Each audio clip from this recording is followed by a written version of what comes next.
ஒரு சிங்கம் அந்த நாட்டு ராஜா கிட்ட போயிட்டு அப்படியே கம்பீரமாக நின்று, இங்கே உங்களுடைய பொண்ணை வந்து எனக்கு மணமுடிச்சு தாங்க அப்படின்னு சொல்லிட்டு கேட்டு, அந்த ராஜா சிங்கத்தை பார்த்து அப்படியே படபடத்து பயந்து போகிறாரு. ஆனால் அந்த பயத்தை அவர் காட்டி அந்த ராஜா சொல்கிறாராம், உன்னுடைய நகங்கள் எல்லாம் அவ்வளோ கூர்மையாக இருக்குதே, என் பொண்ணு வந்து மென்மையானவ, அவளை வந்து காயப்படுத்திடும் இல்லையா, அதனால் உங்கள் இந்த நகத்தை வச்சுட்டு நான் எப்படி உனக்கு பொண்ணு கொடுக்க முடியும்?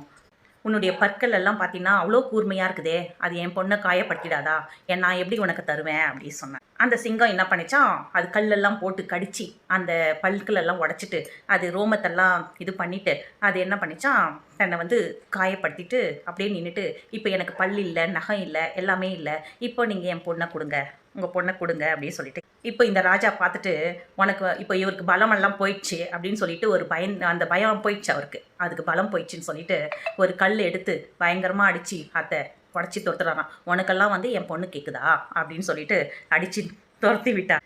இப்போ தான் அந்த சிங்கத்துக்கு புரிஞ்சிச்சான், நம்மளுடைய பலம் தான் எனக்கு மரியாதை, அந்த அந்தஸ்து அப்படின்னு சொல்லிட்டு. அந்த சிங்கம் வந்து அற்ப காரைக்காக எவன் ஒருவன் அந்த தன்னுடைய பலத்தை இழக்கிறானோ அவன் இந்த சமூகத்தில் மரியாதையும் அந்தஸ்தையும் இழந்துடுறான்.